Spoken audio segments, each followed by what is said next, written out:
All right, guys. Welcome to another Sunday session of the Watercraft Journal.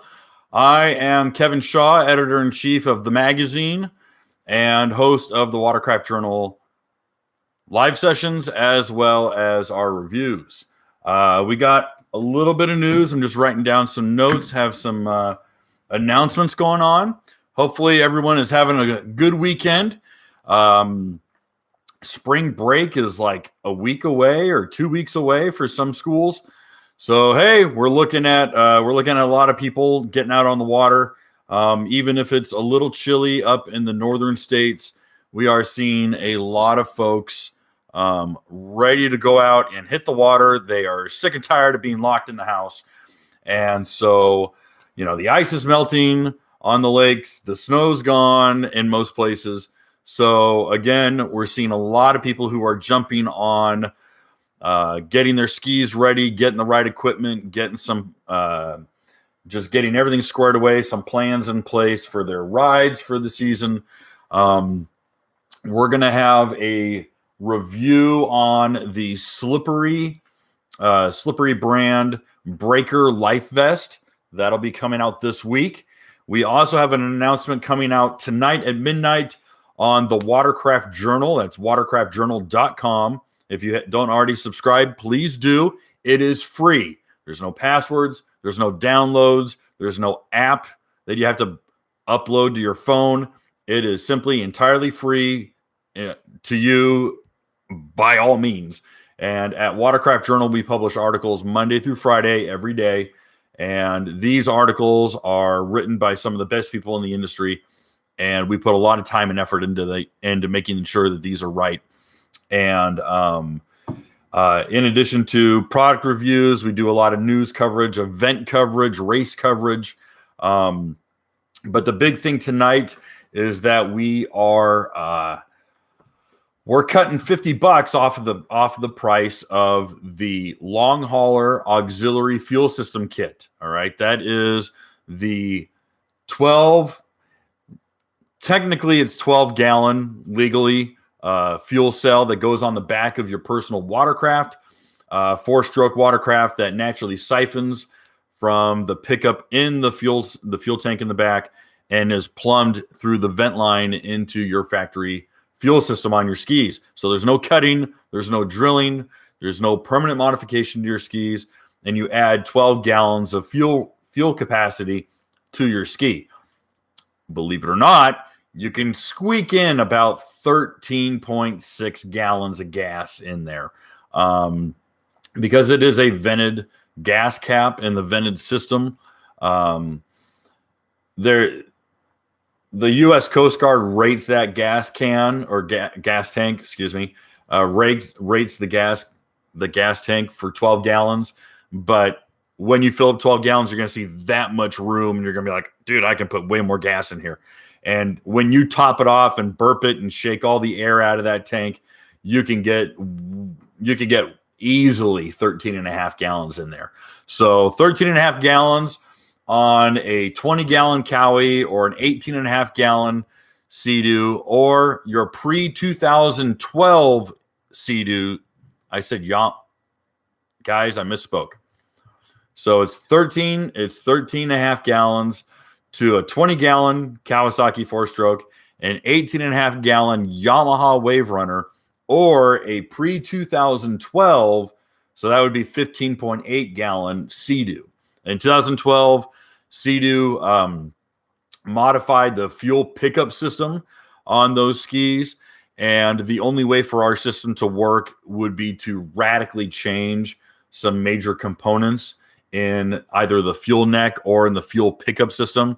And we simply did not want to require anyone to drill or replace very expensive, sensitive fuel system parts on their skis.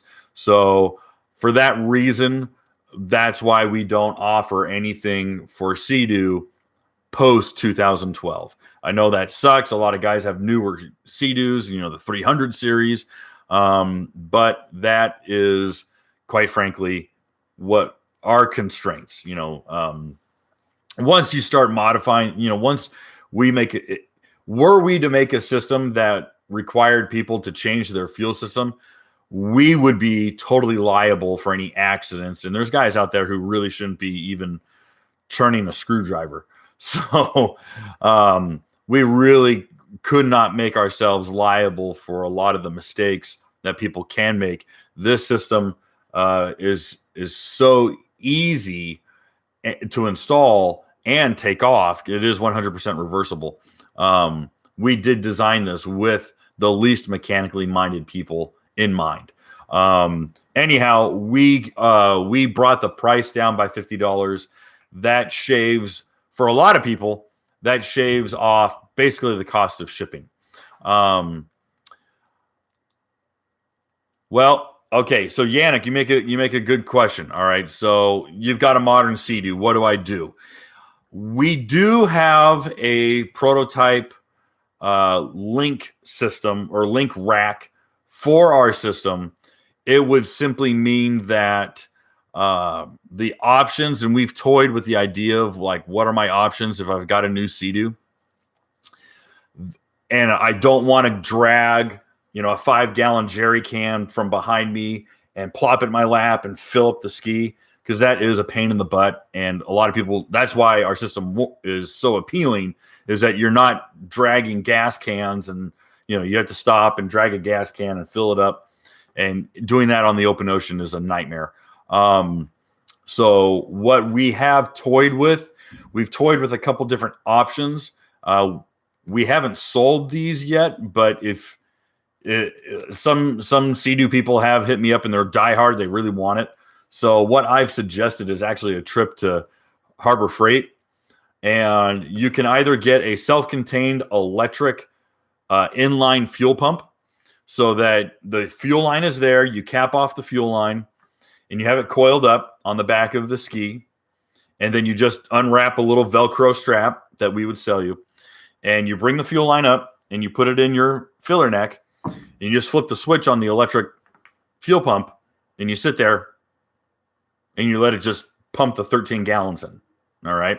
That's going to go a lot faster than heaving and hoeing a couple jerry cans.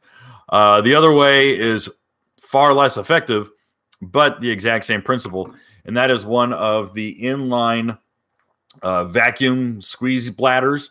And you sit there and you pump it a few times, and that primes the fuel system, and it will siphon the whole fuel tank into the factory fuel cell, and that works pretty well as also. You just have to have a cap. You just have to cap off the fuel line because you don't want any spillage. And I can detail that if you are interested. If you are interested, I can detail how our system will work that way. And that way you're not fishing gas cans from the back of your ski, lugging it to the front and dropping it in. The Canadian version of Harbor Freight. Yeah, there's a million hardware stores. You can go to any hardware store and get this stuff. You could go to Amazon, for goodness sakes, and get these things. And it would work exactly with our fuel system.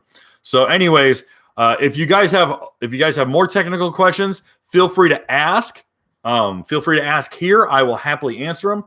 Otherwise, you can also email me directly at kevin.shaw@shawgroupmedia.com. Once again, that is kevin.shaw, SHAW, kevin.shaw@shawgroupmedia.com. I'll happily answer any questions you got if you don't ask them here. Okay, so that was number one. I wanted to talk about that. Number two, I was laughing at myself in the camera because my hoodie is absolutely super wrinkled, and I didn't even realize it. I don't know if anyone paid attention last week, but this is a funny aside. There was a big crash in the house while we were talking. And when I came upstairs, my wife was apologizing and saying, "Oh my gosh, I'm so sorry for the noise." I said, "Well, what happened?" I thought maybe it was the kids. And she says, "Well, we don't know." So we started looking around the house thinking something fell over. And the hall closet had those really cheap, like white plastic laminated shelves. The whole bottom shelf had collapsed, and all of my clothes fell onto the ground. And so all my stuff's been compacted, and I unfortunately had to travel for a lot of this week. So I haven't fixed the closet yet, and I'm fishing clothes out of the closet that are in a collapsed closet. So when you live in a house full of women, the one man gets the hall closet. No other closet space in the house. All right. 2 big pieces of news came out this week, and we wanted to talk about them. And that was there are service reports that have, you have to remove the storage bin under the seat on the 2021 Yamahas. No. Okay, I'm going to get back to Stoney. That's a great question. I'm going to get back to that. I'm going to circle back after we talk about today's topic. So you might want to tune back in, but I will answer that. I want to talk about these things, the service announcements. Okay, so 2 big pieces of news came out this week in regards to 2021 model Yamahas and Sea-Doos that are equipped with the IDF feature. We'll talk about Yamaha first. So obviously the big news that's going around is that the GP 1800R SVHO has a larger diameter outlet, or inlet, I should say, for the transom plate. All right. They went from 155 to 160. And that's great because the pump is a 160 pump. And previously, the transom was a 155. So it would literally be restrictive and then open up to a 160 pump. That causes cavitation. That radical jump in size causes cavitation around that inlet. Well, they opened it up, and that equates for a lot of the new GP 1800R's acceleration out of the gate. And especially in the mid-range, boy, it really, really pulls. The problem was that the earliest 2 months of production on those 2 units, on that single unit, because it is just the GP 1800R SVHO, they were equipped with the wrong transom plate. They were accidentally equipped with last year's transom plate. They are almost identical to the naked eye, except for a cast-in part number. It's a very small part number. And we did a video expressly talking about it, where we actually shared a photograph of the correct part number on it. And you guys can check it out in the quick topic section. If you go to quick topics, you can scroll down, you'll see that. And the transom plates, unfortunately, and it really was just a screwed up move. They didn't catch it until a little bit later, was that these transom plates were being installed, and they're still being used on the naturally aspirated skis. On the regular VXs, they're using the 155 plate. So a lot of people in the assembly lines were simply using that same plate. Yamaha put out a service bulletin. It's not an official recall, all right? It's a service bulletin to the dealers and approved shops that these machines, and they've given the dealerships the production dates and VIN numbers, and that if you are concerned that you have the wrong transom plate, you are to contact your dealership. They will run your VIN number, and they will schedule a time for you to get the transom plate swapped out. They will obviously eat the cost of installation. They will eat the cost of the new plate. This is a warranty service, okay? This is nothing on you. This is something they caught, and they are going to fix it. Unfortunately, they are saying that the plates and the service times will likely happen in April, May. So you're going to have to hang tight for a little bit. If you know that you've got the wrong one, it's cool.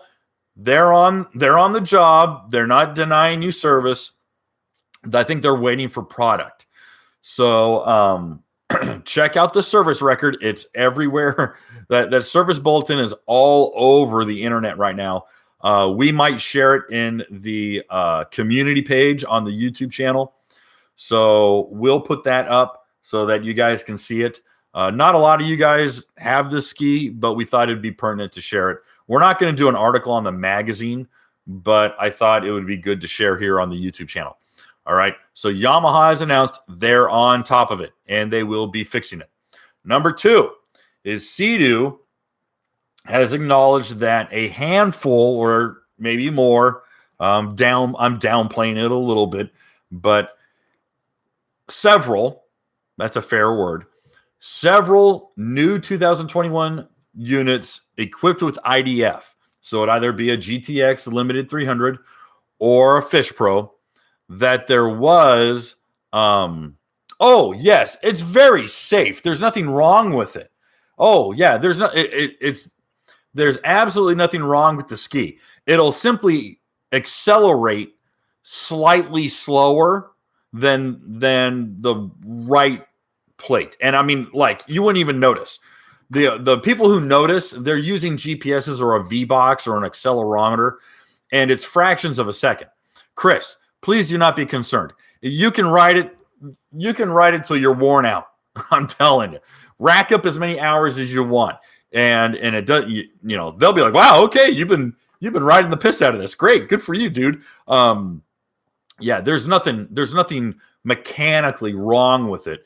You'll just be like, oh, okay. I don't even think most people by the seat of their pants would know the difference. It's only when knuckleheads like me and Jerry Gaddis and the Green Hulk team go out and do accelerometer testing, and you're like, oh, hey, look, you know, by a fraction of a second or a quarter of a second or whatever whatever we scale it at, I realize that this camera is not positioned right at all. Okay, sorry guys. And it's really low. Oh, I always drop the seat when I do this, and I bring the camera this way. That way it's not like looking up my nose. Sorry. Okay. So anyways, yeah. By all means, go ride it. Enjoy it. Have fun. You'll love it. Okay. And there's nothing mechanically wrong. Just make sure you call your dealer. I always recommend that unless you're doing all the service yourself, you should totally develop a relationship with your service manager at your dealership. And that way your service manager gets to know that you're, what kind of riding you're doing, where you're riding, how aggressive, what your goals are. And that they're like, okay, hey, listen, this is a really good customer. And anyways, so yeah, that's a really good thing to do. Now, when it came to the Sea-Doo with the IDF, is that it's a two-piece clamshell, and unfortunately, a few of them, I'm trying to be gentle about it, was that a few of them were assembled incorrectly, wherein the front clamshell is indexed incorrectly, and that indexing blocked off an oil passage, and that oil passage is actually starving the IDF, and it's keeping the IDF from being properly lubricated, and that's where they're seeing failure. So unfortunately, the Sea-Doo IDF system does require someone to frankly, I would not put it on the water until you are verified that your IDF system was assembled correctly. That one is a little bit more concerning. So, especially for you guys who are spending big money on a GTX Limited 300 that comes equipped with IDF, or you've optioned for IDF, definitely go get into your service department. Make sure that your IDF was assembled correctly. Thankfully, from what I've been told by a couple people who've already done the check, they said it takes them like a half an hour just to crawl in the ski, make sure that it, get a pen light. They had to take the cover off, obviously. And they get in there and they check and they're like, okay, this looks right. This looks good. Or, hey, listen, we need to keep the ski and we're gonna make the change. We're gonna fix it. Hopefully it hasn't been hurt yet. Sadly, I've already heard of a few people who've had some pretty bad failures and they've been stranded out on the water. Or one guy was thankfully pretty close to land and his buddy towed him in, but another guy was way out there, and the IDF completely failed. And unfortunately, failure of the IDF basically disengages the engine's flywheel from the rest of the drive shaft, and you can sit there at full throttle and just wring it out, and it's not going to spin the prop at all. So yeah, that one they're on top of. Here's a Sea-Doo bulletin. Hose at rear of intercooler at T-fitting may come loose and may come off, causing machine to take in water and sink. I know this for sure. Never got a letter or a notice. Yikes. Scott, sorry to hear that.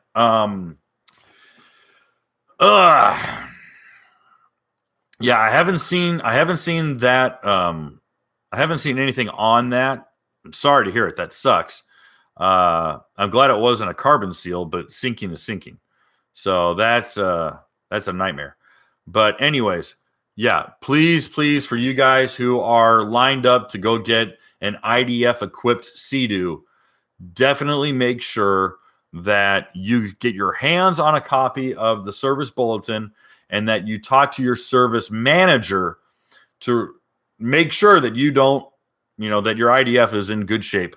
That's just a little bit of preparedness on your end, my end. We want to make sure that everyone has a safe time out on the water, that they're doing well, and that there's no one coming in on a tow hook. That's, there's no better way to ruin a trip and pretty much ruin your summer than to come in on a hook. Okay. We're all right. I already talked about that. I was going to, and this one kind of sucks, and I'm really sorry, guys. I have one last bit of news. But we had talked about doing the Tennessee Cumberland 440 ride the last Saturday of this month. That was going to be March 27th. Unfortunately, we're going to have to reschedule for next month. It's going to have to be in April. Unfortunately, we're not going to be able to do the ride at the end of this month. Certain force, simply put, a lot of people haven't gotten their skis. I will not be able to have a ski in time. And if I'm not able to do it, I'm not going to do it. So, yeah, unfortunately, guys, we're going to have to push back into April when it comes to doing the Tennessee 440 ride. I will do an official announcement both here and on the Watercraft Journal, but I wanted to make sure that I let everyone know that we'll be doing it in April, probably towards the end of April. I also don't want to overlap with a lot of club rides. A lot of guys were like, dude, this is a conflict of interest. This sucks. There's other things going on. So we're going to forego that one. Okay. So today's topic is going to be a short one. I'm hoping to come in kind of short on this one, just because I think a lot of everyone, this is kind of common sense stuff. And I'm not really adding a lot to the conversation. So it's mainly recapping what other people are doing. And that is primarily, how can we grow the PWC community? And that question was actually, believe it or not, that question was posed to me by Tim McKercher at Sea-Doo. He's like, dude, why don't you talk about that? That can help, that can help the industry. That can help a lot of things. And to his point, he's correct. But more importantly, I think it's more important that not only are we as ambassadors of the industry to new people, that we're welcoming and fellowshipping and all the fun, warm and fuzzy words that we use, but that we're also helping educate. Now, that may sound a little condescending, and that is not my point, but I am going to say there's a lot of people who simply do not know some pretty basic stuff when it comes to personal watercraft or boating or towing a trailer for that matter.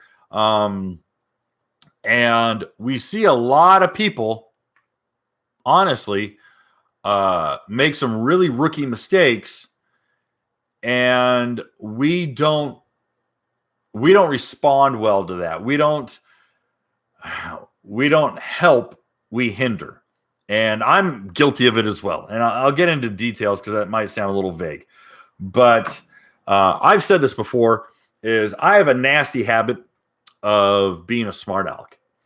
And when I see people online and they ask really basic questions or really clueless questions, what I would regard as clueless or basic, I have to bite my tongue because it's like, oh, I want to say something snarky or I want to be funny and get the other guys to laugh at the expense of someone else.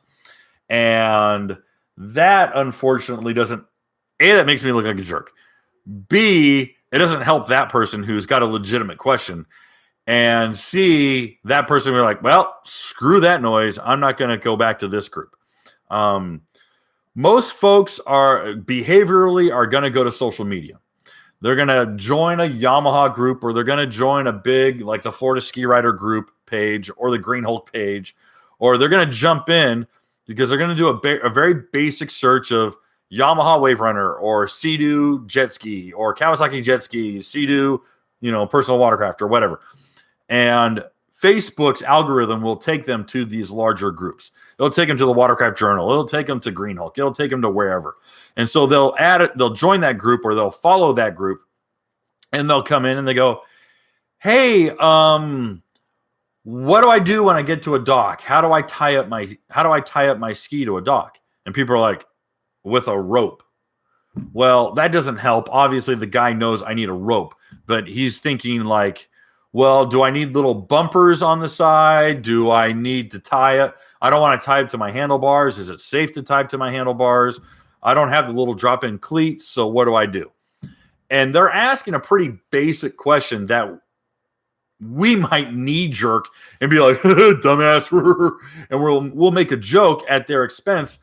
Well, that guy's going like, well, all right, everyone's a bunch of jerks, so I'm going to have to figure it out. And he might literally hurt his ski.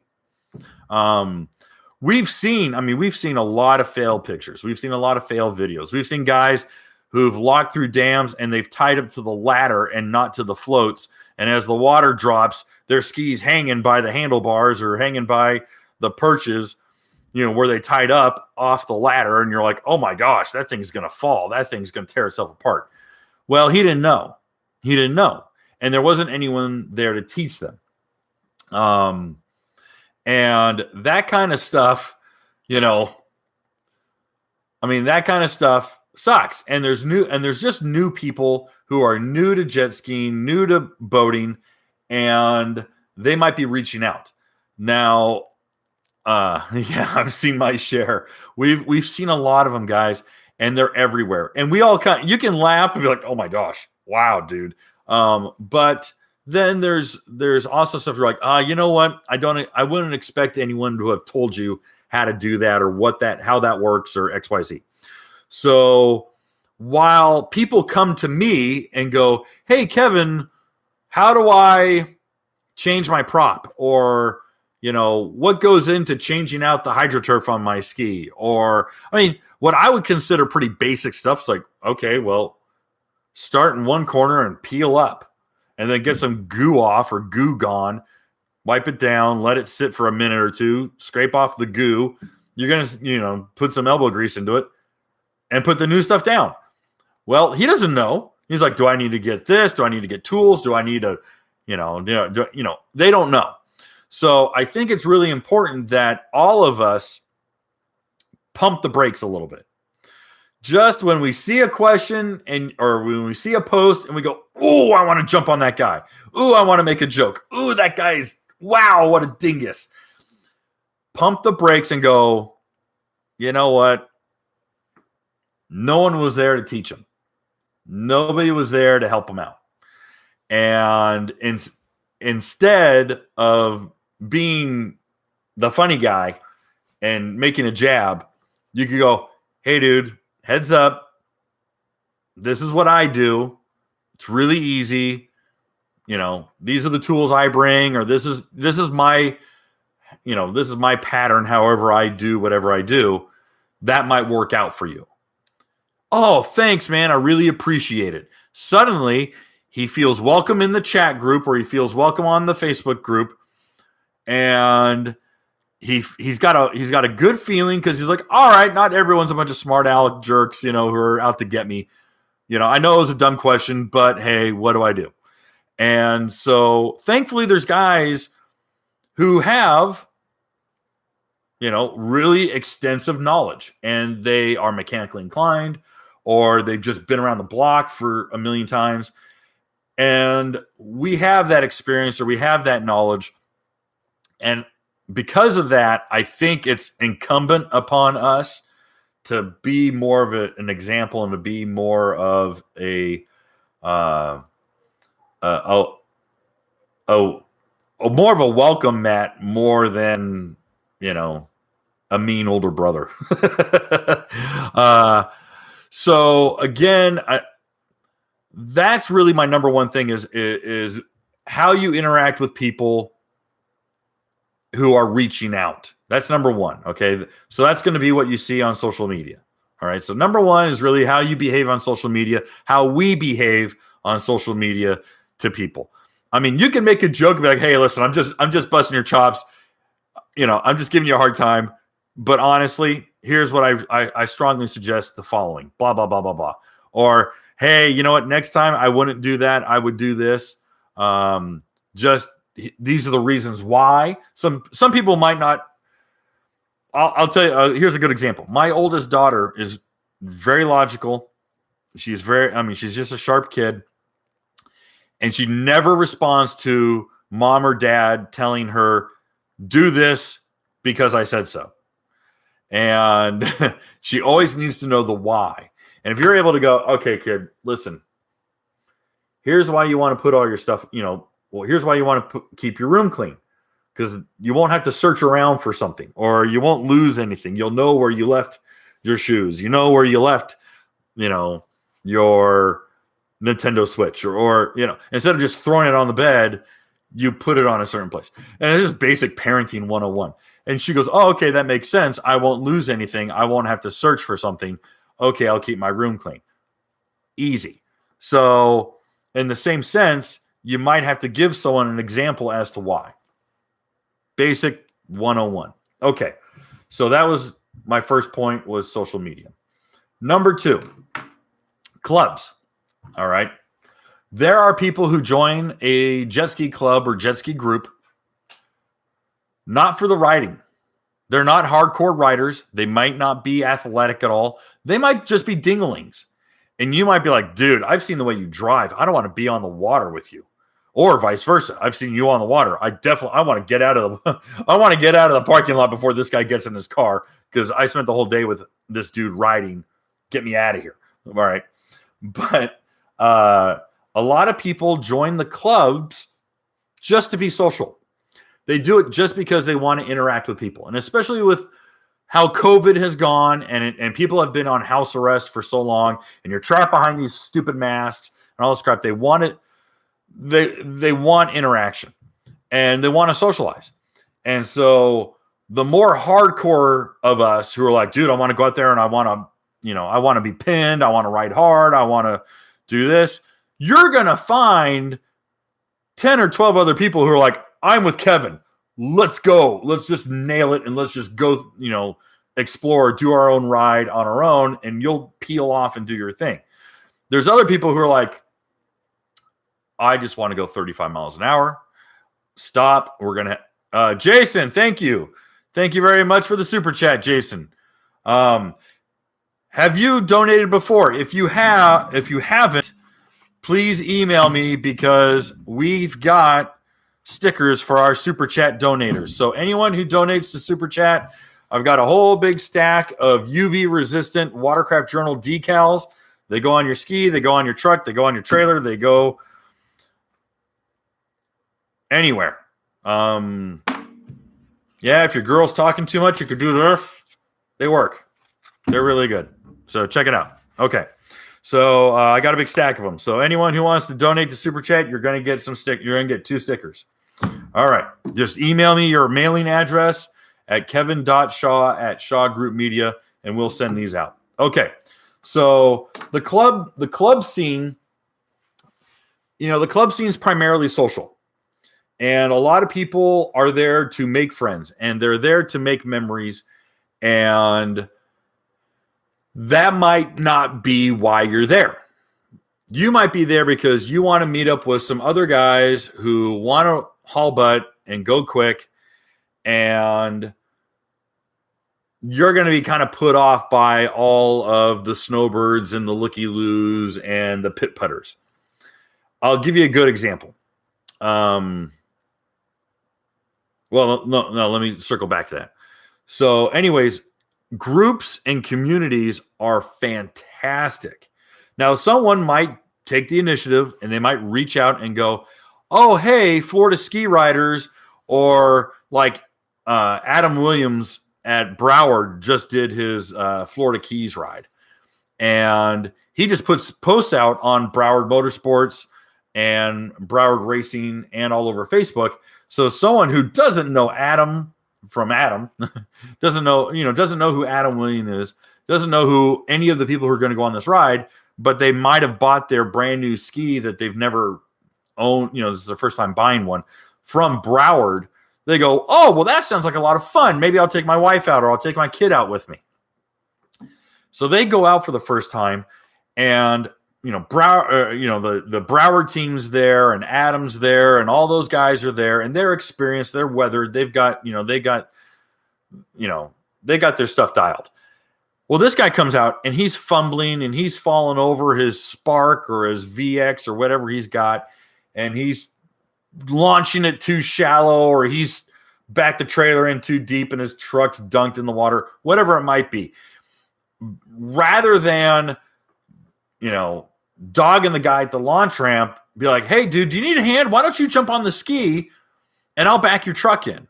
Oh, thanks, bro. I appreciate it. Or why don't you back it in and I'll jump on the ski and I'll launch your ski and I'll tie you up right over there. Oh, thanks, dude. You're helping me out. Oh, 30 seconds of your time just made this guy's day. Right? Think about it. So suddenly, this guy who's never tied a ski up to a dock, he and his wife come walking up, and there you've tied up his brand new Yamaha that he's all scared about scratching, and you've tied it up nice because you know how to tie up a ski. And he goes and he sits down and he goes, oh, thanks, man. Where'd you tie it up? Oh, okay. I didn't know there was a, like the Sea-Doo's really cool about having like, loops integrated, tie-off loops integrated on like the GTI and the GTR. And he might be tied off there. He's like, oh, I didn't even notice that. That's rad. Suddenly, that guy's got a really good taste in his mouth, and he's like, honey, we got to go out and do this again. Let's bring the kids next time. Oh, now you've got a fan. Now you got someone. You've got a convert. All right? Just a little thing like that. So, and now bad motor finger. Bad motor finger, you make a good point. There's no shame in asking when you're out of your element. But I will tell you, people feel shame. People are going to be like, dude, I really suck at backing a trailer up, or I've got a little one-place trailer and I can't see it in my mirrors, so I'm only looking at my backup camera, or I'm looking in my rearview mirror, and here's all these guys with, the guy in a big lifted F-250 Cummins, whoop, drops a two-place trailer in. He's offloaded. He's off. He's like, I can't compete with that guy. And there's a little bit of intimidation. There's going to be a little bit of shame, especially if you're a new guy. And so if you walk up and you've got all your stuff dialed and you're just kind of sitting around with your thumb up your butt going, like, I'm waiting for everyone else to launch. You go up and you're like, I said 2,500. I don't think I said F-250. I hope I didn't. Good Lord. Oh. But if you walk up and he's got his, and you can kind of see he's wiggle walking the thing back, you go, hey, dude, if you want, let me back you in. And you can honestly, you could lie to the guy and be like, listen, it's a really narrow ramp, or the ramp's kind of slick. Why don't you let me help you back you in? Oh, thanks, man. Let them, hey, Bun, thanks again, BNN, thanks again, man. Appreciate it. Get your stickers if you want them. All right. So you can help a guy save face at the launch ramp, especially if you're a part of a big group. Go, hey, bro, let me help you out. I got my stuff launched. I'm groovy. Let me help you out. Oh, okay. Thanks, man. Appreciate it. Now you've got a convert. Okay. Easy. And it's what, 35 seconds, 45 seconds of your day to help that dude launch his ski? Dude. Okay. Let me tell you a short story. So it was probably about 2 years. No, it was a year into launching the Watercraft journal. And I admittedly had never been to Mudbug. And I'd covered it. I had people cover it for me when I worked at Personal Watercraft Illustrated. I just had never gone. And Stoney, thanks, man. Please email me. And get your stickers. All super chats. Planeta stickers. We're giving away stickers. Thanks, guys. Thank you for the super chats. Okay, let me tell the story. So I took my 5-year-old daughter to the Mudbug. Not exactly probably the best venue, but what the heck, you know. And it was a new venue. Jerry normally didn't have a spot set aside at the Mudbug. Those who've been, you'll know. But Yamaha was going to be there. Yamaha brought some skis out. Yamaha wanted to let people test ride some stuff. It was going to be a big deal. So I showed up on a Sea-Doo, on an RX TX 260. And we pull in, and I didn't know anyone. I mean, I knew Jerry, and I knew the guys from Yamaha, so I ended up spending like a day and a half just kind of BSing with those guys. We never rode. My daughter was losing her mind. She's like, why am I here? Why do we drive 10 hours down? She's 5 years old. She's losing her mind. So I was really bummed. We had gone on like one 45-minute ride the whole weekend. I was bummed.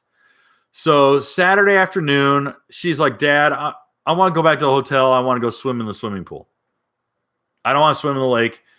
I wasn't going to let her swim in the bayou. So I'm like, sure, let's go back. Let's go get a cheeseburger, or let's go get dinner, and then we can go hang out at the pool at the hotel. So it was a Saturday evening. It was a little early Saturday evening. I was kind of bummed. And Jerry was busy doing business. He was out at dinner with Yamaha, and he was doing other stuff. And so I went onto the Green Hulk forum, and I hate to admit that I did this, but I kind of bitched. I kind of complained.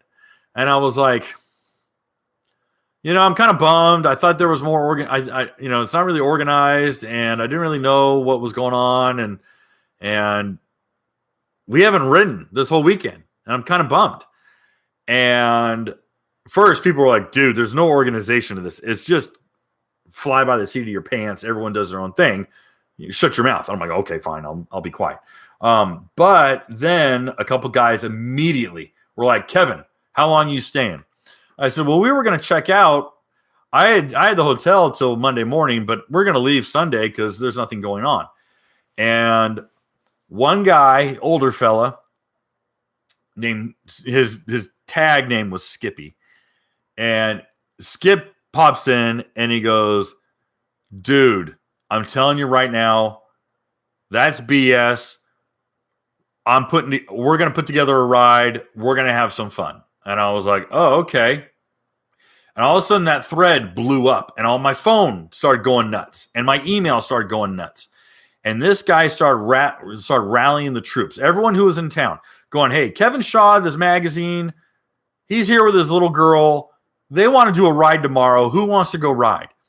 Within an hour, we had a dozen people already like, dude, what time tomorrow? Okay, let's meet at Dorion's Landing. We're good to go. 9:30 tomorrow. We're all riding. I show up, and there was probably 14 or 15 people there. And we rode for like 3.5, 4 hours. We went and had lunch. We explored. We went through the bayou. My little girl and I had the best time. And I haven't missed a mud bug since. The only time that I've missed a mud bug is because of weather. Honestly. And I won't miss mud bug. Now, obviously, I'm good friends with Jerry, and I'm good friends with a lot of guys who are local. And, I've made a lot of friends there. So now I definitely won't miss Mudbug. But again, I've made friends in Louisiana and who are local to Mississippi, Louisiana, Texas, who all come. I'm a lifer. I'm always going to go. And that's exactly the same kind of situation that can happen across the planet with a new guy who may be out of his element, who's like, I don't know anyone. I don't know what you guys do here. I just saw a post on Facebook. I came to have some fun. Got a jet ski, we'll travel. So that, I think, is going to be one of the best things is in person. I use this word, and it's a churchy word, but in-person fellowshipping. All right. Reaching out, going, hey, bro, I don't know you. What's going on? Looks like you're having a hard time. And that, I think, is going to be one of the best things that happens. And quite frankly, you might make a really good friend. I'll tell you this. Billy Duplessis and his wife were on that ride. And Billy almost never misses one of my live chats. Billy's been in half a dozen articles. When I was down there in December and my radiator, when the core of the radiator split on my truck, Billy was the first guy to hunt me down and find me and help me make sure I got back to the hotel safely. All right. And that was because of that first trip that I made to Mudbug back in 2014. That's the kind of friendships you can make. So that's kind of what I'm talking about. All right. Last thing is pretty much the same as what I was kind of talking about, but rides. Now, there are rides without clubs, and that's Mudbug. And then there's clubs who do rides. And I've been on a lot of rides with the Middle Tennessee Personal Watercraft Club. I've been out on the water with a couple with the Kentucky clubs. And Alabama, I've been with their group rides. I've been on a couple Florida group rides. I've been invited out to South Carolina how many times, and I got to go because that looks like so much fun. And that's just on me for not going. Red Bull, thanks, man. No, you are not late. Don't worry. You can always come back. But Red Bull, please email me to get your 2 stickers. You get your stickers. Make sure you get your stickers. I want all you guys representing. So if you want 2 free stickers, please go to the live chat and make a super chat here. Or you can always go to the store. You go to watercraftjournal.com/shop, and you can order decals. And although it says 1, I don't know why, and we need to fix it. If you order a sticker, you get 2. It's a BOGO. It's like Publix. It's a buy one get one. So when you order a sticker, you get 2. And these are pretty cool. These are pretty cool, and they are a stand-up. It's actually an image that we took of Mark Gomez busting the lip off of a wave. So technically, that's Mark Gomez, but we photoshopped it and messed with it, so you can't really tell. But I'll let you know. But yeah, anyway. So when it comes to the, I guess I kind of already talked about it, was whether it's a club and they're there to socialize, or whether it's a ride and they're there just to ride, I think it's really good that people reach out and be welcoming. Now, that might not be your cup of tea. You might not be Mr. Social, hey, buddy, how you doing, pal? What's going on, chum?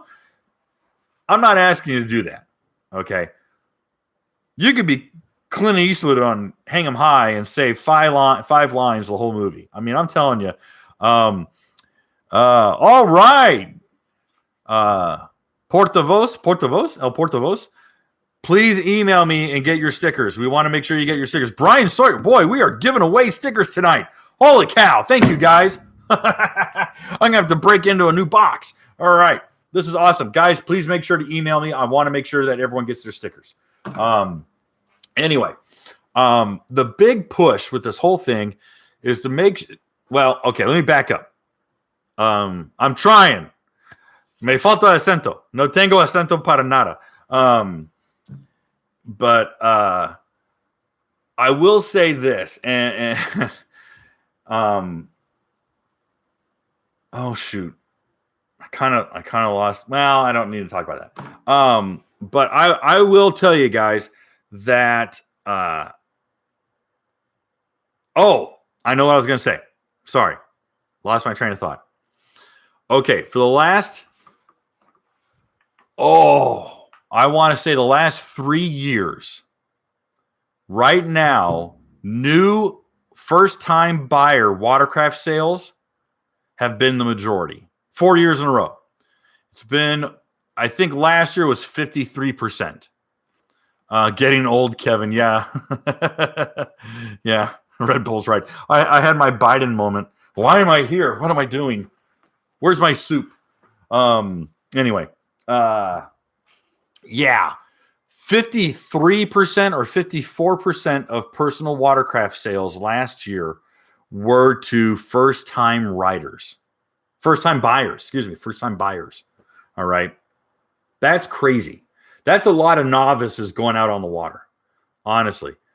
So that's really scary. I mean, it's not scary. It's an opportunity. It's an opportunity to help out some people. It's an opportunity to get them stoked and make sure that they're not a one and done. You know, they went out and bought a VX and they're like, well, everyone's a bunch of jerks, so I don't want to do this, and we're going to get rid of this thing next year, right? You want them to be like, dude, this is rad, and man, this guy let me ride his FX SVHO, and I'm thinking, my ski's a dog. I want to ride that thing. So next year he goes out and he upgrades, and he goes and he buys an FX SVHO. Or next year he goes out and he buys an RXTX 300 because he's like, dude, these guys on these Sea-Doos are hauling butt, and I want that, right? We're helping grow the industry. So again, I think that's the whole point. All right. The idea is to make a convert and make a guy who's like, dude, I'll never not own a ski now because this is so much fun. So that's the whole thing. And I think it's really on us. And that kind of, I mean, again, I'm asking people to kind of get out of their comfort zone. We have our group of friends. We have the people we know. We have our rides we attend. You know, we're creatures of habit. So it's a rare breed who goes out and is, you know, the welcome wagon. And it's like, hey, fellas, how you doing? Great to meet you. My name's Kevin. I'm going to be your best friend. Yeah, okay. You don't have to be that guy, all right? I don't expect anyone to be that guy. But there's people who naturally do it. So don't rely on that guy. You can be helpful. And you can be like, hey, bro, let me help you tie up while you get all your gear together. Oh, hey, thanks, man. I really appreciate it. No worries. I'm already here. Let me help you out. It's no sweat off your back. All right. Exactly. And I'll say that. And I mean, the guys like what Randy Cabrera is doing, and the guys like what Adam Williams is doing, and what Billy Duplessis has done, and what so many other people have done. You know, Mike Majak in the Middle Tennessee Club. All right. That guy, I've seen that dude absolutely work his butt off to make sure someone can make the ride. Okay. He's gone way outside of his, outside of the Call of Duty. You're like, dude, listen, you've done enough. No, bro, let me help you out. I mean, really, really bend over backwards to help other people. And that's the kind of people who absolutely grow the sport. They're ambassadors. I think all of us can, in our own way, do that. We just need to kind of try. I'm done with my notes. Try a little harder. I need to try a little harder. So I guess I'll end it this way. All right. We're going to end it like one of those self-help seminars. All right, guys? Here's what we're going to do.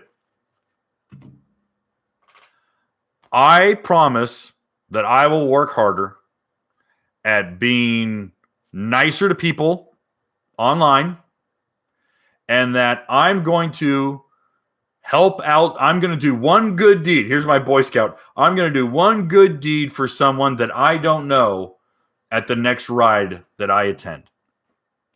That's a group ride. So the next group ride that I attend, I'll help. I promise that I'm going to help someone else out that I don't know. Okay? That's on me. Now I'm going to ask you guys to do the same. You don't have to say it out loud. You don't have to chant it with me. But I'm going to ask that you guys try to be a little bit cooler online, be a little bit more helpful, and then help someone else out at a group ride. Okay? You don't have to report back. No one has to know. But I'm going to ask you to be a little bit cooler and a little bit more helpful. We're going to make the world a better place. All right, guys? Let's do that. All right. I'm going to go back through the questions. We came in at 55 minutes, which I think is which has been a record for me because normally I've gone over an hour and a half running my mouth. But let's go back through some questions. And if you guys have any more questions, by all means, ask away. I'm happy to answer questions. Okay. I was all happy and interested, but I got a new GTX 300 on order, so I'll have to go with the old. Oh, okay. Yannick is talking. Excuse me. I already answered that one. That was about our fuel system. All right. Okay, so Stoney asks. Okay, Stoney had a really good question. He asked for the Yamahas on our fuel system, on the long hauler auxiliary fuel system. He asked, you have to remove the storage bin under the seat for the 2021 Yamahas in order for the fuel line to get through, correct? Okay. Stoney, you have a couple options here. All right. There's really two very easy ways to run your fuel line through our system. If you're a Kawasaki, you can literally run it through the engine compartment vent line hole. You just unscrew one of the accordion hoses and feed it through there. But you're not asking about a Cowie, but I wanted to answer that first. Okay. And the seats don't crush the fuel line at all, and it goes right in through the Cowie. Cowie is the easiest by far. Yamaha has tighter tolerances on its seats. When its seats lock down, they lock down pretty tight. So what we found was our fuel line is a 50 psi and has no reason to be this nice, but this is the reason we got it. It's a 50 psi thick-walled, high-rated petroleum fuel line. Okay, that doesn't crush very easily. You have to really put some pressure on there to crush that fuel line. Well, we initially didn't want anyone to have to drill into their skis. Okay, we just didn't. And the easiest way to do that, to install our kit, would be to take out the little rear storage bin and run the fuel line underneath the seat. And the seat's got weather stripping, and the weather stripping will mold around the fuel line. And the fuel line just goes right into the back of the engine compartment and runs all the way up to the fuel tank. You don't have to do that. Or, I mean, you don't have to cut anything. You don't have to drill anything. It goes right in. But what if you want to keep your fuel, you want to keep your little storage bin in the back? Believe it or not, there is an actual hole that Yamaha has cast into the handrails. And it's on the opposite side of the little breather for the battery. You know, the little white breather that hooks up in the back. On the other side, there's a little relief in the plastic handrail molding that mirrors that breather. If you take a 1/2-inch drill bit, all right, start with a small one, start with like a 5/16, make a pilot hole, put a towel underneath so you don't have a bunch of shavings, but just run a little drill bit, whoop, and then take a 1/2-inch, whoop, your fuel line will snake in right through there, and it just comes in through the handrail. And I give you pictures. I give you a full diagram on how to do it. I will personally walk you through how to do it. I've done it with a couple guys, all right, who've wanted to drill. Most don't. I understand. I don't want you to if you don't have to. But you drill that little hole. Excuse me. I always knock the freaking microphone. And you drill that hole, and the hose snakes right in, and off you go off to the races. Okay, that's one hole. It will not let water in because water doesn't get up that high unless you really, unless you're like going through like 10-foot surf. It doesn't void any warranty. I guarantee you, unless you have a whole bunch of shavings in the bottom of your engine compartment, your dealership wouldn't even know that you had modified your ski.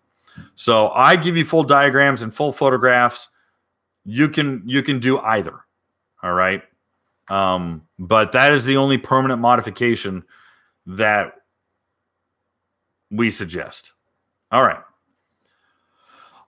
Scott writes, on an ST3 hull, the sponsons are different on the RX-TX to the GTX and limited model. I'm assuming the GTX is less aggressive, but does it handle much differently, less aggressive or softer ride?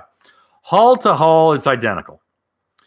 And I hate saying it like this, but the X series sponsons don't do a whole heck of a lot. They're hardly different. And the way to tell, and you'll probably get laughed at if you do this at a dealership, but literally sit on your butt so that the sponson is at eye level. And I want you to look at how deep the blade goes in and at what angle it goes into. Vertical, out like this.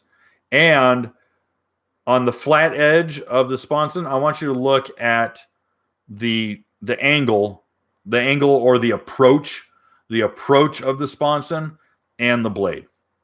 You'll see that it's really not that different. Then I want you to go to our article on the comparison of the Pro Series sponsons versus the work sponsons versus the stock sponsons. And I want you to go, oh my gosh, that's the difference. And that's why it works. So that's why I strongly, I scream in people's faces, get the Pro Series sponsons. It's the best purchase you'll ever make. I'm going to have a drink. All right. Sorry, guys. All right. So, but stock to stock, I would be impressed if you could tell a difference. I could sort of tell a difference, but it depends on where I trim the ski at. But stock to stock, they're almost identical because they almost do nothing. They're so mild. Okay. Still safe. Yes, Chris, it is still safe to ride your 2021 Yamaha GP1800R with the incorrect transom until they replace it. It'll still operate fine. You'll be good. Okay. Thomas writes, is there any way to install a spark engine into an older Sea-Doo like a 3D? Has anyone tried this? You can hot rod anything. Dude. I mean, guys are putting new Hemi motors in like classic CJ Jeeps. Why would it be any different? Fuel system, wiring harness, electrical system, powertrain. It's just a tight fit. Yeah, totally work. You just have to scrap a spark if you want to scrap a spark. 100 hours ago in salt water, took 3 hours to clean and had little water in oil, 4 changes, no issues. Oh, okay. He sank his ski. Scott was saying how he sank his ski. Well, I'm glad that you're able to resolve that and fix that. Yeah, Jason's like, we can't cross the border in Canada. Maybe, hopefully things change. We'll see what happens. All right, let's see here.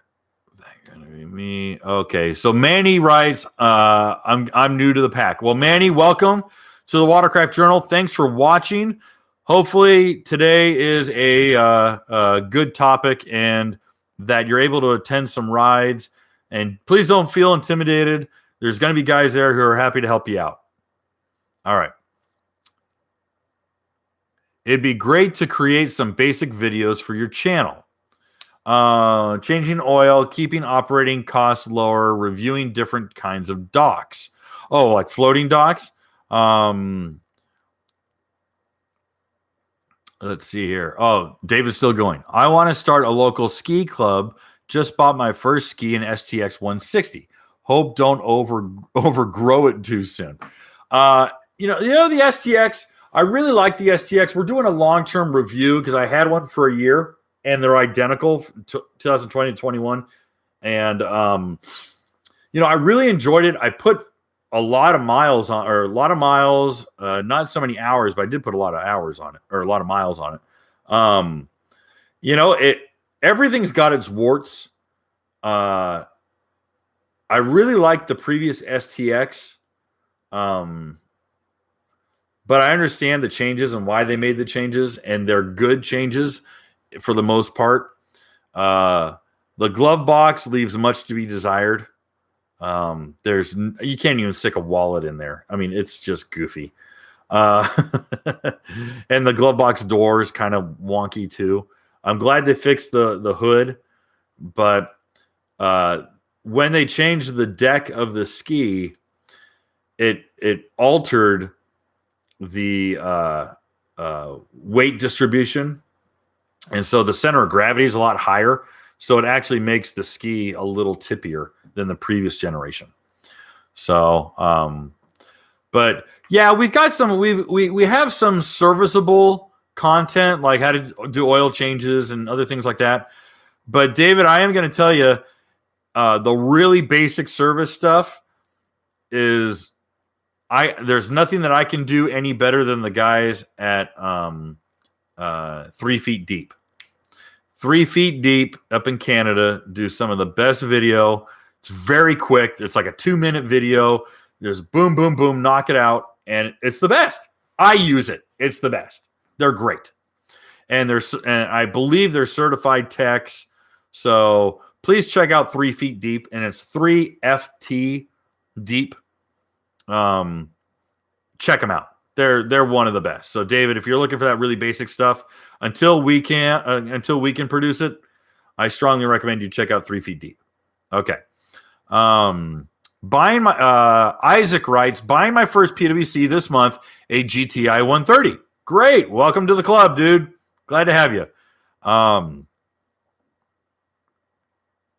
Paul asks, maybe these clubs can offer an on-the-water course once a month or orientate these new owners on the basics. That is a good idea. And I think that's something that could be posed to some of the club presidents. Some basics, especially the large group ride clubs, Florida Ski Riders.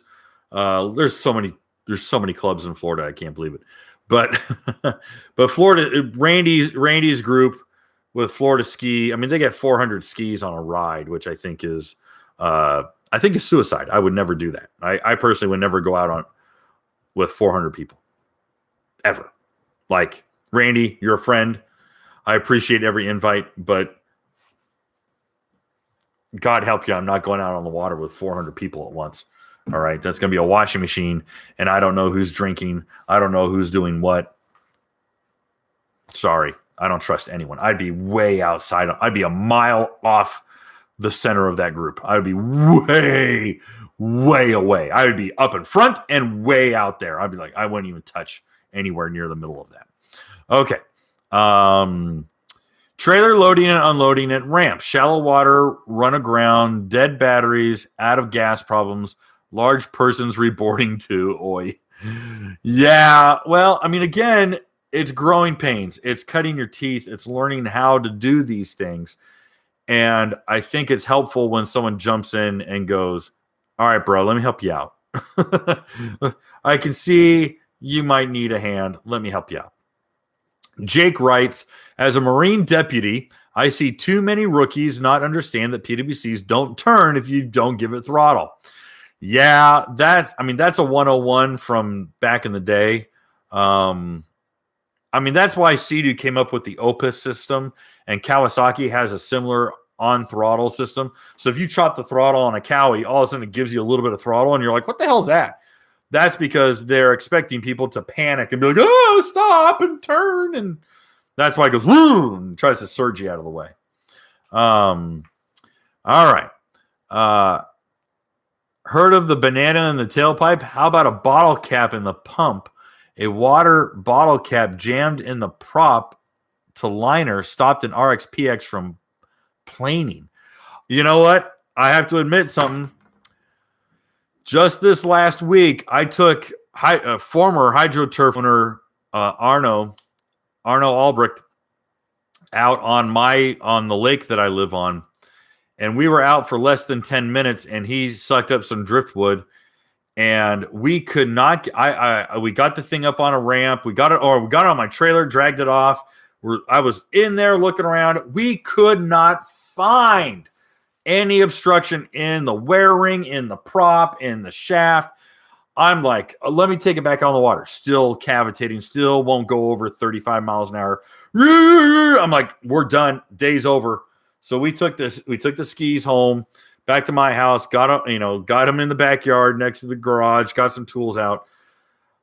I had the ski pulled out probably about 3 feet, had it still hooked up onto the winch so it wasn't going to tip on me. Crawled underneath, sopping wet. It's pouring on me. I get a little pen light, and I'm looking around. There is a piece of wood about this big, tiny, little triangle piece of wood crammed in the wear ring and the prop blade, and had just cut a groove in the a little fine little groove in the wear ring. That's what did it. Had to take a screwdriver and a small rubber mallet, popped it right out. Clear as day. Runs brand new. It's great. It's a little thing that can ruin your day, I tell you. All right. Yo Mikey writes, super off topic, but I've been dying to ask you this question, but what's your opinion on the Nano XL hulls? I read they were super thin, are subject to spider cracking. Okay, Mikey, you got a good question here, and it's probably going to take me 10 minutes to do this one. Nano XL and Nano XL 1 doesn't have so much of the problem. It's Nano XL 2. Nano XL 2 is what is on all of the SVHO skis. Nano XL 2 is strong. Bond-wise, strong. Here's the problem. Is that it flexes. It's thin. Okay? And what Yamaha did, was that they were trying to cut out weight. And by cutting out weight, you cut out mass. Well, how do you reduce mass? Well, they found out a way to glue together and bond fiberglass so it doesn't build up, but it can stay relatively thin. Okay? And that is their nano clay technology, and that it is not it's not a builder, but it's it's a binder instead of a bonder. We're getting into molecules here, but take it for what it's worth. Okay. Well, here's the thing. They reduce mass. You still have tensile strength, but what happens when you reduce mass and you're constantly impacting that material, that surface? It starts to flex. All right. Nano XL2 flexes and it bows and it does this. All right. Well, that's good and bad. It's good because it's not snapping, it's not super rigid, it's not displacing that energy through the rest of the ski and stressing out other parts. It's absorbing and dispensing that energy. Great. Okay. Basic physics. Number 2, why is it bad? Because Nano XL 2 is a painted surface. It's painted. And it's painted with automotive grade paint. All right. Well, guess what? Your truck and your car were not designed to do this. So the paint is being stressed. And the paint's like, we don't stretch and we don't contract. We don't do this. All right. The paint doesn't know how to do that. Paint is super rigid. So what happens? Well, let's say you're out you're out of Dana Point or you're out of Oceanside and you're riding in the gnarliest, roughest Pacific Ocean garbage chop, white cap, gnarly stuff. And you're banging through it. You're Chris McCluggage. You're just banging through it. You're tracking straight, but you're really just, you're in it to win it. You're going the distance. What's that paint going to do? That paint being vibrated and flexed and stretched and shrunk and stretched and shrunk and stretched, it's going to crack. It's going to spider web. Okay. And what was happening for a good while was that those cracks would spread and the gaps would open up, and these cracks would open and open and open, and water would intrude, and water would finally penetrate behind the paint and peel the paint off, and it would delaminate. Okay. And that's when you saw pictures of like big swaths of paint being peeled off the hull of the ski. Well, oh my gosh, what do you do? Well, my understanding is that 2020 they changed they changed a lot of the paint formula. Quality of the paint's the same, but the paint formula is different, so that the paint's a little more forgiving. Okay, that's my understanding. Was first they changed the adhesion promoter of the paint, so like the primer layer, the layer in between the fiberglass and the paint, that primer buildup layer. And then the paint, my understanding, has changed as well. So quite frankly, my understanding is that the spider webbing and delaminating issue has been solved, but I think the jury's still out on that one. So that's the best answer I can give you. I can tell you the how and why, but I can't tell you if it's been amended yet. So that's just because I don't know. I hope to God it has, because I don't want to see anyone have any failures. No one wants to see failures. That hurts the industry. But yeah, that is what I understand to be the case with it. Okay.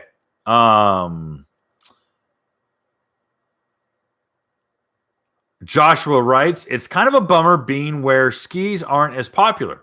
Once I get the hang of it better, I plan to get the community together. I joined PWC Fishing Group since it's the only active local group.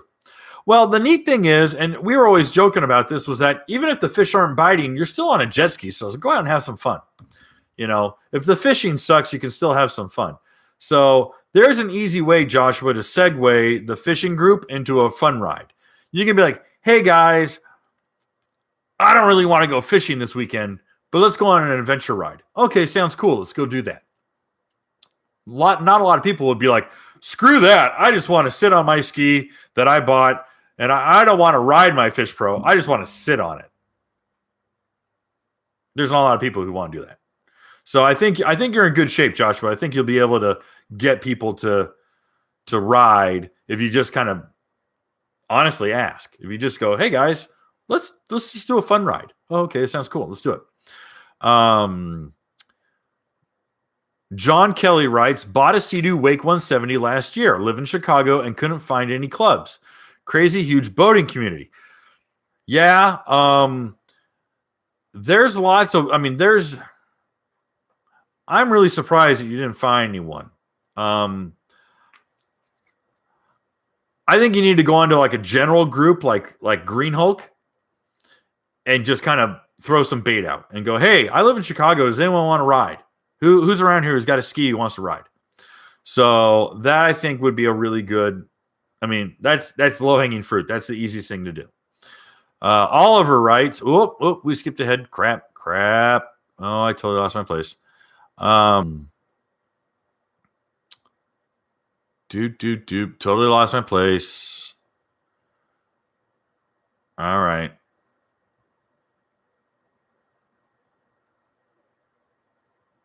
Did I say circle back later? It's funny. Okay, yeah.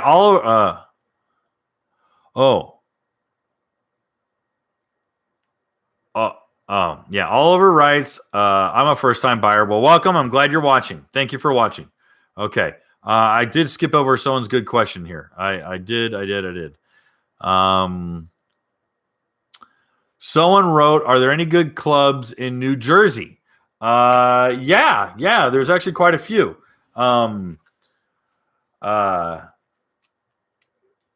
Ken and Jason, they do a Facebook live podcast sort of thing. I think every Thursday night. They're from New Jersey. They apparently don't like me anymore. I don't know why. If anyone's friends with them, hit them up because they won't answer my emails anymore. I must have pissed them off. I have no idea. Whatever. But they blocked me from their pages. So blocked me and my team so we can't post anything on their pages. I guess we were spamming them. I don't know. But whatever. But yeah, there's Jersey clubs, New York clubs. There's plenty. You just got to do a basic search. Let's see here. Lisa writes, I feel the same way. I'm the only fish pro in my county. I live in central part of Minnesota. The growth is there. Lots of room for improvement in unity. Oh, okay. Yeah. Talking about, sorry, that was someone else's comment. Whoops. But Lisa, yeah, Minnesota, God, you're right on the water. I would think there'd be people who are buying and willing to ride. I'd hate to have you travel several states just to go on a ride.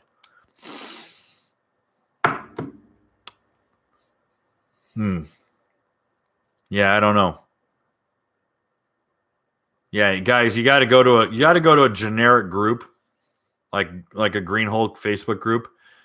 You know what? You could go to greenhulk.net, and they have clubs and rides by region.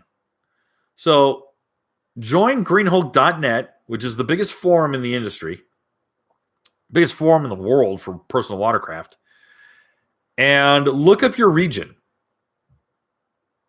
Honestly, yeah, go to greenhulk.net.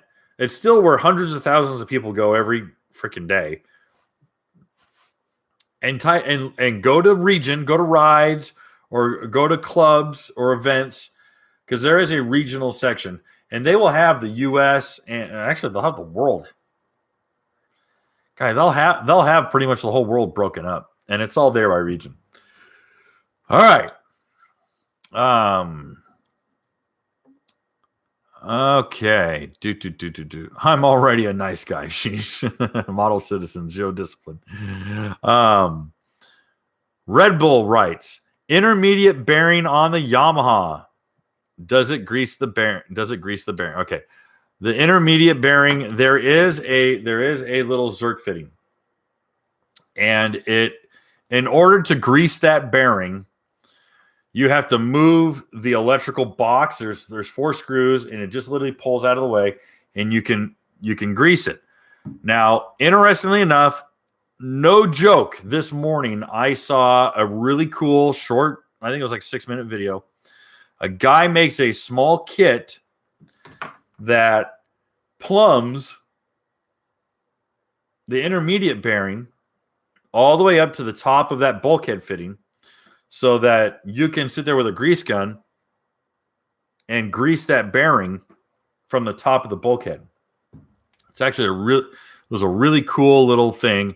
But he was doing it on like a 2017 Yamaha. And I haven't seen the new ones. I don't think they changed them.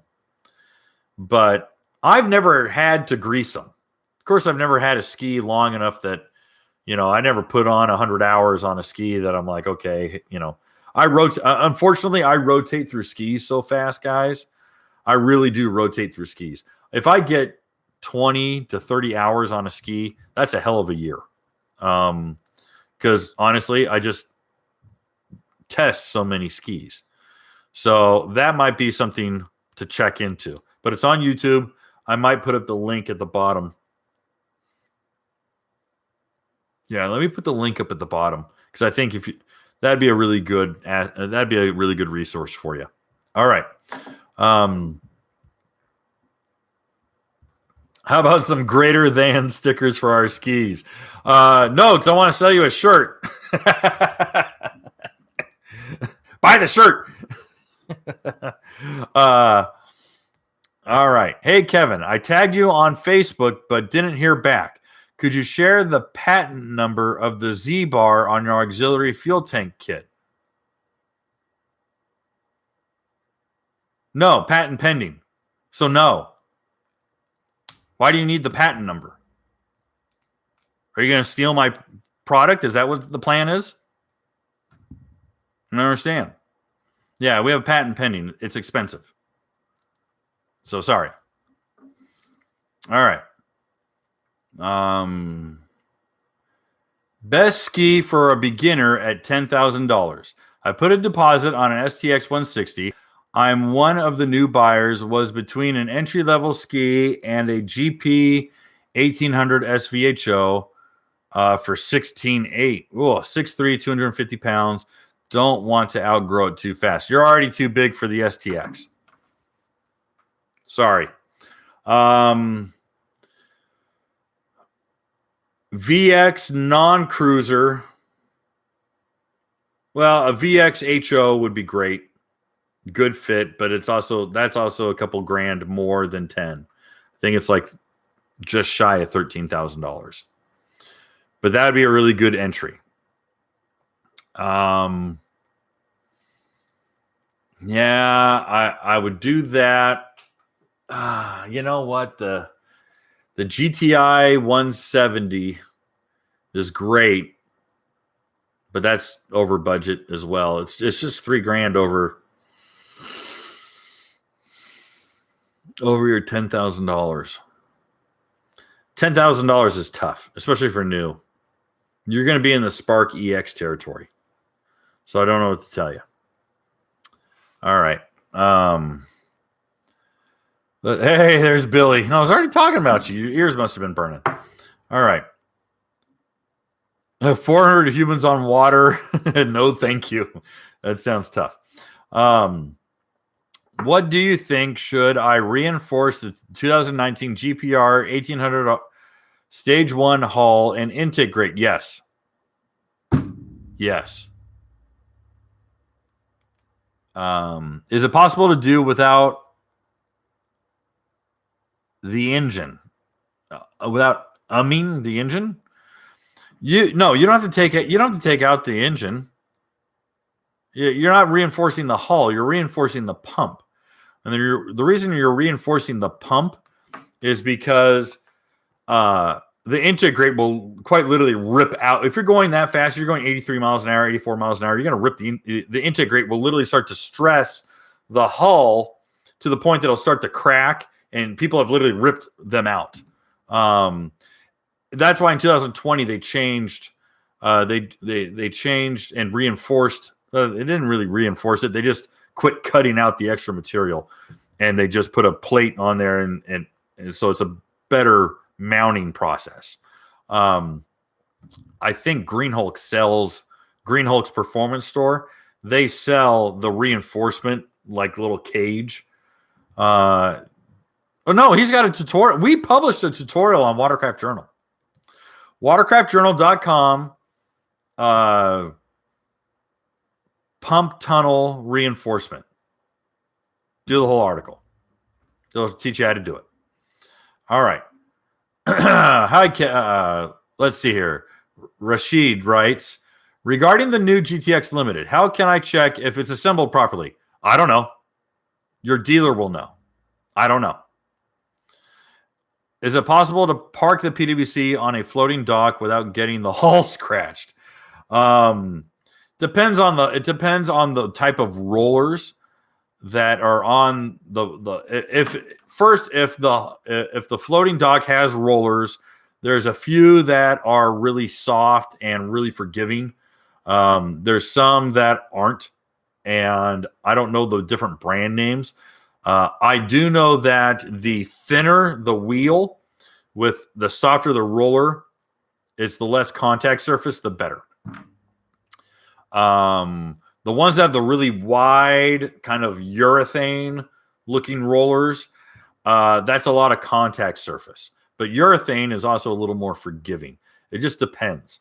It just depends. You're going to have to do some more homework on that. So, yeah, you're going to have to just do your due diligence when it comes to a floating dock. But as far as double checking the IDF, I do not know. That is inside information for the service departments. You know, if I find out more, I'll let you know. Okay. Michael writes, what RPM, not RPMs, it's revolutions per minute. So it's not revolutions per minutes. Sorry. What RPM should a 2020 Wake Pro 230 turn? Mine is only revving at 7,300. No, that's right. Hitting 62 miles per hour according to the inaccurate speedo. That's right. Sort of. I mean, they're not fast. You're not going to go 70 on it. Here's a question. How many hours are on the ski? Because you won't be getting full throttle until you've got 5 to 6 hours on it. So there you go. Question. Evan writes, oh, crap, I skipped ahead again. Do you think small skis will return to the market? Sparks have been selling like hotcakes. There is really no competitor out there, especially the Trix model. Wrong, wrong, wrong. Wrong, wrong, wrong, wrong. Wrong, wrong, wrong, wrong. You're wrong. Cowie's SXR stand-up is a boat. It's 551 pounds. It's a stand-up. Yamaha's stand-up is a jet ski. It's small. It's 100 and how many pounds? 140 pounds less. Sea-Doo Spark. And the Trix is just a Spark with a better paint scheme and a slightly advanced VTS. The Yamaha EX series is totally on par with the Sparks. Spark was selling like hotcakes. Spark has gotten stale. In fact, Spark has had a hard time staying in the top 5 sellers for a while now. Number one selling personal watercraft, like 4 years now, is the Yamaha VX Cruiser HO. No joke. $14,000. Number one selling. And that's not because they made more of them, because that's a stupid comparison. Whoever is saying, well, of course they sold more of them, they made more of them. That's idiotic. That's idiotic. All right. You know how many Ford Edsel's that Ford built? I can tell you how many they sold, and it wasn't the same number as how many they built. There was a lot of Edsel's that sat on the dealer floors. Same thing with Plymouth Superbirds. Nobody wanted the Plymouth Superbird. There were dealerships taking the wings and the noses off those cars because nobody wanted that stupid 24-foot bright yellow satellite with a 3-foot high wing on the back. They sat on dealer. Mr. Norms was taking those cars apart. Anyway, sorry, you got me talking cars.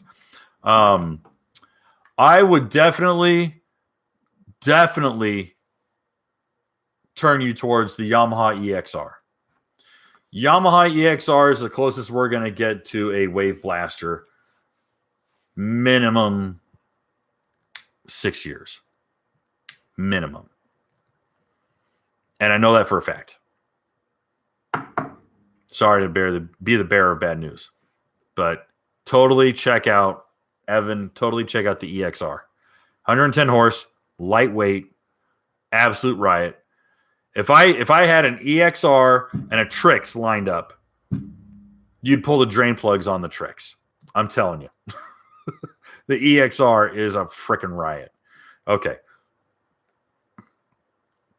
Yamaha EX is that small. It's not Wave Blaster small. Nothing is Wave Blaster small. Nothing's that small. Sparks are huge compared to that. But yeah. EXs are dimensionally the closest you're going to get to a Spark. Weight-wise, they're heavier because they're made out of fiberglass. They're not made out of Polytech. So, I mean, I don't know what else to say. All right. Yo Mikey writes, I have a new FX SVHO cruiser out of New Jersey. I'm worried that the chop is going to mess my ski up. No, it won't. Mikey, I guarantee you're not going to. I would be very surprised, honestly, if you ride aggressively enough to spiderweb your hull. Scott's right. Yeah, a paint additive can be put in, and it will. I don't know if I honestly, I think the finishes are identical. It's just that they've added a little bit of a different compound, like a catalyzer to the paint, so that the paint will flex a little bit easier. The paint's the same, paint's 2-part. It's catalyst, it's paint. So, well, not catalyst. I shouldn't say catalyst. Sorry. Anyway, all right. Why are skis so cheap in the U.S. compared to Europe? Do we want to have a lesson in economics? Don't worry, they're going to go up now because we have people in charge who don't understand economics, but they weren't before because of deregulation, an open market, and quite frankly, transportation costs. But then we start looking at exchange rates too. Okay. Stephen writes, hello from Virginia Beach. Will an RXTX make me smile? You have a lot of fun. It'll probably stretch a smile across your face. Let's see here. Guy, we got a lot of questions. All right. Kevin, have you ever rode in the Finger Lake region of New York? No, I have not. In fact, I've never been to New York.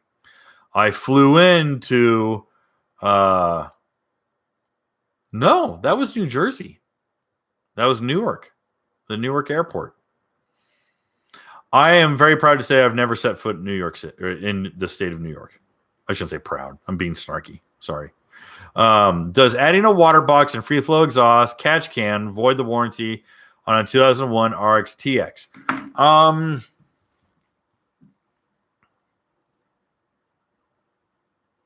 No, but yes. Your dealer and Sea-Doo will have a temper tantrum, but your lawyer will be able to prove it in a court of law if you want to go through that. Now, here's the question. Are you changing the supercharger? Are you changing the supercharger, the clamshell? Are you changing the wheel? Are you increasing your injector duty cycle? If you're doing none of those, you don't need any of those parts. The free flow exhaust, sure. Catch can, 100%. But the water box, your guy will have a temper tantrum over it. Especially all three. Catch can, no one's going to blink an eye at the catch can. Free flow exhaust, they might go, okay. But the water box and all the other parts, they'll have a temper tantrum over it. All right. If anyone makes it down to New Orleans, Mississippi Gulf area, they are welcome to ride with me and my friends, because Billy Duplessis and his wife and the people that he hangs out with are some of the best people on the planet. Folks, I'm telling you right now, they're some of the best people on the planet. God bless them. Patent is not a secret. It's meant to be shared. Here's mine. Okay. It's pending.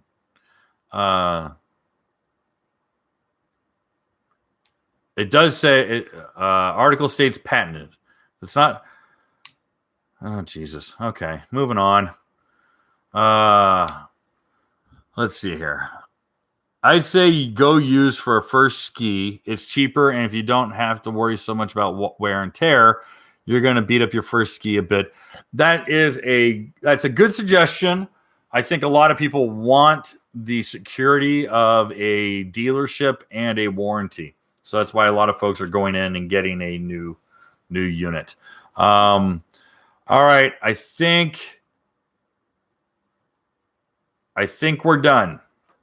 All right, guys, I think we're going to sign out. I think we're good. Thanks again, everyone who donated. Guys, Everyone who donated a super chat, please make sure to email me to get your stickers. I will mail out your stickers this week. Otherwise, thanks again for tuning in. Guys, I really appreciate it. Again, I think we are just trying to make the environment a little bit more friendly as we are seeing such an influx of new people.